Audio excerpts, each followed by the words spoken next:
Aclaración preliminar. Primeramente hay que aclarar que la palabra libertario es un sinónimo absoluto de anarquista y que por lo tanto son dos maneras de referirse a lo mismo. Libertario no quiere decir simpatizante pero no practicante de las ideas anarquistas. Simplemente es una forma más poética de referirse al anarquismo haciendo referencia a la libertad, su máxima aspiración. Víctimas de la propaganda y el engaño. Ser joven quiere decir experimentar, tener inquietudes, conocer, dejarse atraer por propuestas nuevas. Durante la juventud además construimos nuestra personalidad y formamos nuestra cosmovisión. Formamos nuestra propia ideología.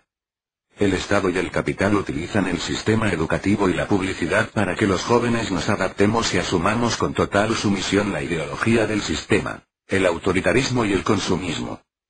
Por otro lado, las organizaciones políticas y sindicales centran su propaganda sobre nosotros para que nos alistemos en sus filas. Algunas lo hacen de manera honesta y se limitan a proponer una manera de luchar coherente y del todo saludable, pero otros utilizan el engaño, la ambigüedad y la hipocresía para convertirnos en un títere más al que poder manipular en función de los intereses políticos del momento. La CGT es un claro ejemplo de esta segunda categoría de organizaciones.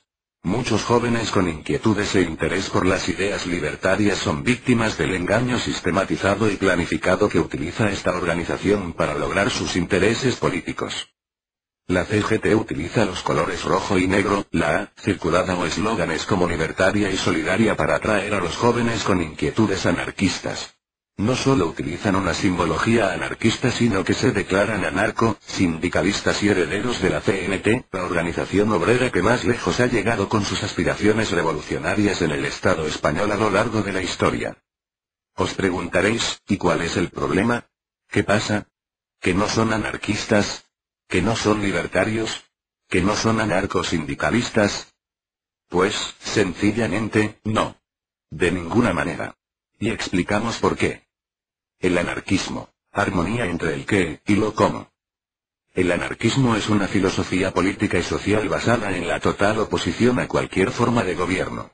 Los anarquistas consideramos que la autoridad, el Estado, es innecesario y además nocivo para la sociedad puesto que genera desigualdades e injusticias, explotación, guerra, hambre, racismo, fascismo, sexismo. Es por eso que proponemos una organización social basada en la libertad del individuo, la libre asociación, la autonomía, la federación, la horizontalidad, la comunidad de intereses, la solidaridad y el apoyo mutuo. Además, una de las peculiaridades del anarquismo es la apuesta por la coherencia entre las finalidades que se persiguen y las tácticas que se utilizan. Podríamos decir que los anarquistas no comparten la idea de que los fines justifican los medios. Es por eso, en el esfuerzo para mantener la coherencia, que los anarquistas se oponen a las elecciones, a las subvenciones, y a la participación en las instituciones del Estado. Como queremos una sociedad basada en las asambleas y en la libertad, sin parlamentos, sin elecciones, no podemos utilizar las elecciones y el parlamento para aplicar nuestras propuestas revolucionarias desde el poder. Como queremos acabar con el Estado no podemos depender de él y renunciamos a cualquier subvención para mantener nuestra autonomía. El contexto. Los pactos de la Moncloa de 1977. En la transición española la burguesía que había apoyado al dictador Franco durante 4 décadas consideró que sería favorable para sus intereses adaptar el régimen fascista a los estándares democráticos del resto de países de Europa. Uno de los primeros pasos en la reconstrucción democrática fue la legalización de los partidos y sindicatos históricos, PSOE, PC, UGT, CNT, y la celebración de elecciones al Parlamento en 1977. Aún así el país vivía bajo la constante amenaza del ejército claramente franquista. En este contexto de convulsión social se experimentó una fuerte movilización de la clase trabajadora protagonizada por organizaciones como Comisiones Obreras, CNT, o UGT. Una vez formado el primer Parlamento de la democracia después de las elecciones de junio de 1977, los principales partidos políticos, la patronal y el sindicato Comisiones Obreras en principio y después también la UGT firmaron los llamados Pactos de la Moncloa. En este pacto se establecía el reparto del poder y cuál era el papel que cada sector de la sociedad tendría que tener en la sociedad democrática que se pretendía construir. Estos pactos constituyen la base de la Constitución actual, y además suponen el fin de la movilización obrera del momento.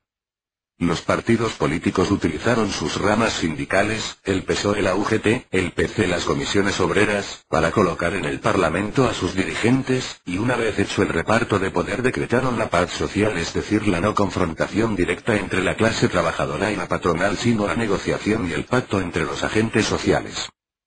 Los sindicatos firmantes de los pactos de la Moncloa, en el intento exitoso de desmovilizar la clase trabajadora, acordaron con las fuerzas políticas y la patronal un modelo sindical basado en la representatividad, en las elecciones sindicales y las subvenciones estatales que se definió en la Ley Orgánica de Libertad Sindical.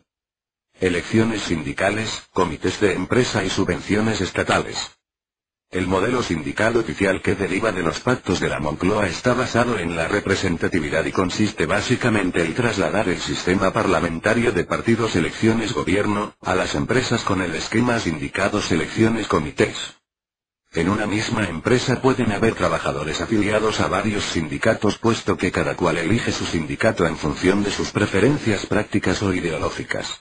El problema pues está en que cada sindicato solo tendría que representar a sus afiliados, pero para negociar y firmar convenios con la empresa que afecte a todos los trabajadores tiene que existir algún representante del conjunto de todos los trabajadores.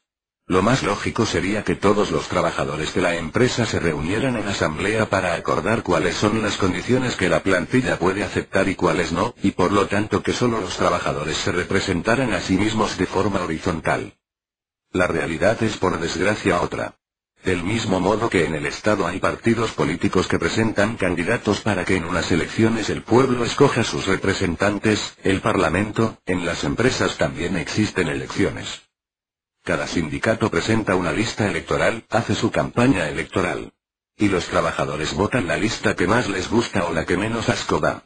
Los ganadores de las elecciones serán los representantes legítimos de los trabajadores y podrán decidir en nombre suyo durante 4 años, sin tener en cuenta su opinión. Este conjunto de representantes electos de los trabajadores se denomina comité de empresa y a las elecciones se las denomina elecciones sindicales. Los sindicatos más votados y con dirigentes en los comités de empresa, igual que los partidos del Parlamento, reciben una subvención estatal en función del número de representantes electos en el total de las empresas del Estado. En resumen, Estado. Partidos políticos, elecciones políticas, Parlamento. Representantes de los ciudadanos, subvenciones en función de los votos. Empresa. Sindicatos de representación, elecciones sindicales, comité de empresa. Representantes de los trabajadores, subvenciones en función de los votos. El anarcosindicalismo.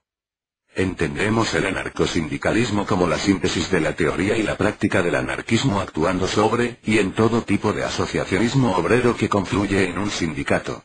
Se trata en rigor de una síntesis del anarquismo y el sindicalismo revolucionario para impulsar el cambio de la sociedad actual desde el mundo del trabajo. Así es como la CNT, la única organización anarcosindicalista en el Estado español, define esta manera tan particular de sindicalismo. Los anarcosindicalistas promueven la organización de la clase trabajadora en defensa de sus intereses económicos en base a los principios, tácticas y finalidades del anarquismo. Es decir, promueven la unión de los trabajadores y los proletarios en general en sindicatos.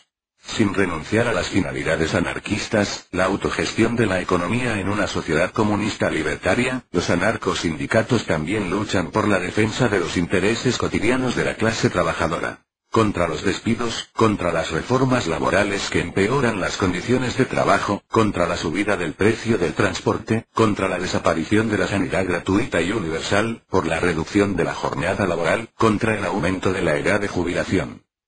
Los anarcosindicalistas consideran que el sindicato es en realidad una escuela revolucionaria, donde los trabajadores, luchando por lo cotidiano, aprenden a funcionar de manera asamblearia, construyendo en la sociedad actual ejemplos concretos del tipo de organización horizontal y federalista que el anarquismo propone para la sociedad futura. En esta lucha diaria, llevando a la práctica los principios anarquistas con coherencia, utilizando la táctica de la acción directa, los trabajadores toman conciencia de su potencial revolucionario y se preparan para la huelga general revolucionaria, que es la expresión máxima de la toma de conciencia del pueblo trabajador sobre su papel de explotado y de único generador de la riqueza que acumula el capital. Como hemos dicho, el anarcosindicalismo, en cuanto a los principios, tácticas y finalidades, no constituye una innovación respecto al anarquismo y por lo tanto no hay que considerarlo como una cosa separada de la lucha anarquista más específicamente ideológica contra todo tipo de autoridad.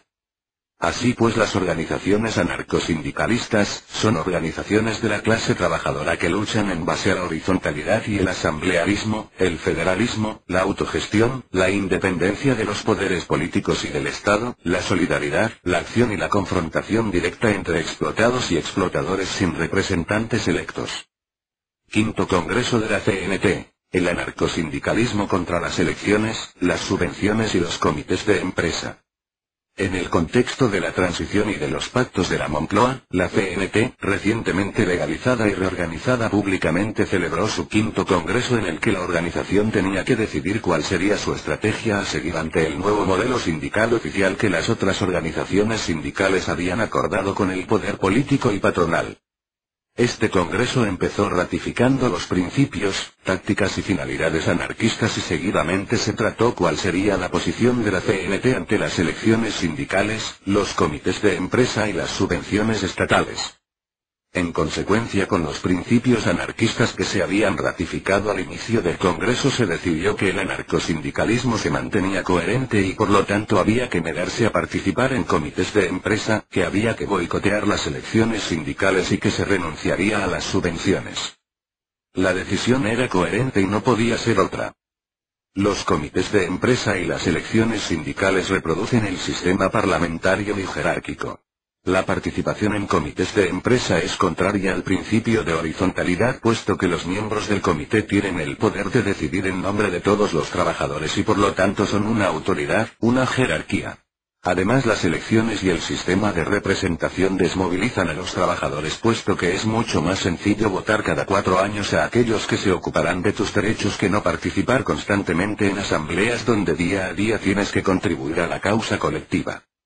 Las subvenciones son una herramienta de control que garantiza al Estado la sumisión absoluta de los sindicatos subvencionados. Si una organización depende del dinero que le paga el Estado, ésta nunca será capaz de enfrentársele.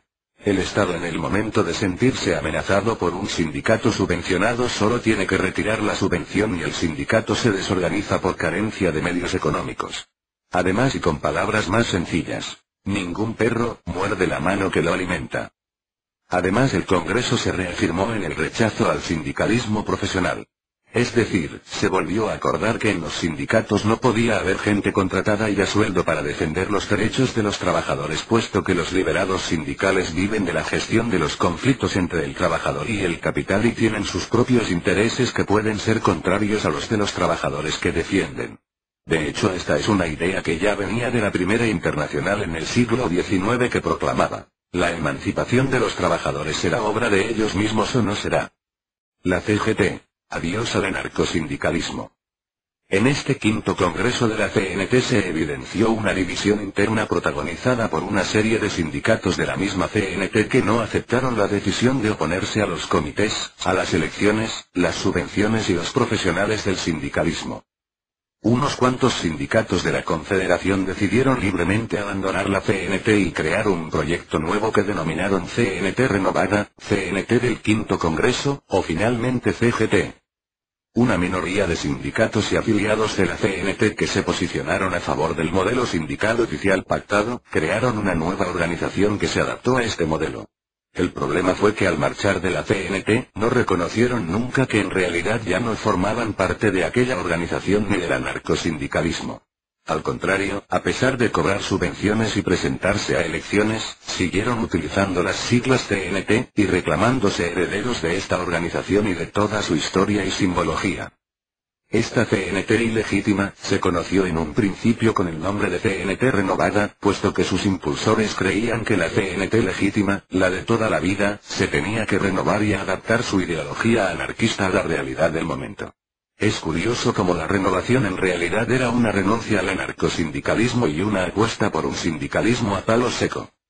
Con el tiempo la CNT puso una demanda judicial a la CNT Renovada por la utilización de las siglas y un juez decretó que la CNT Renovada tenía que dejar de llamarse CNT.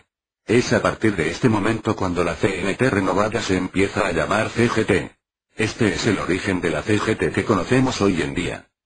La misma CGT, todavía ahora dice públicamente: somos, la CGT, una organización de muchos años pero con un nombre todavía muy reciente. Pleitos de familia y decisiones judiciales nos privaron un día, allá por abril de 1989, de nuestras originales siglas, las de la CNT, aunque las sigamos llevando en el corazón y sigamos tratando de merecerlas con nuestra actuación y de colocarlas en el lugar que exigen los tiempos que vivimos. Herederos por voluntad de una historia, no por ello pensamos que ésta haya de ser intocable. Todo lo contrario, se apolillaría si no tratáramos cada día de extraer de ella lo mejor y de adaptarla a lo que demanda la sociedad actual. Para la CGT, la adaptación del anarquismo al siglo XXI en realidad es una apuesta por todo aquello que el anarquismo ha atacado siempre: las jerarquías y la acción política. El argumento que la CGT utiliza para argumentar la aceptación del comité de empresa por parte de los anarquistas son los mismos argumentos que el marxismo ha utilizado siempre para defender la participación en política, en las elecciones y en los parlamentos. Si estamos fuera no podemos actuar. Desde dentro podemos cambiar las cosas. Tenemos que entrar al parlamento, al comité, para vaciarlo de contenido y utilizar nuestro poder en beneficio de los trabajadores. Palabras finales. No, señores de la CGT, esto no es renovarse ni adaptarse, esto es dejar de creer en las propias convicciones. Nuestra convicción es la acción directa y autogestionada. Es una convicción legítima, tan legítima como la vuestra.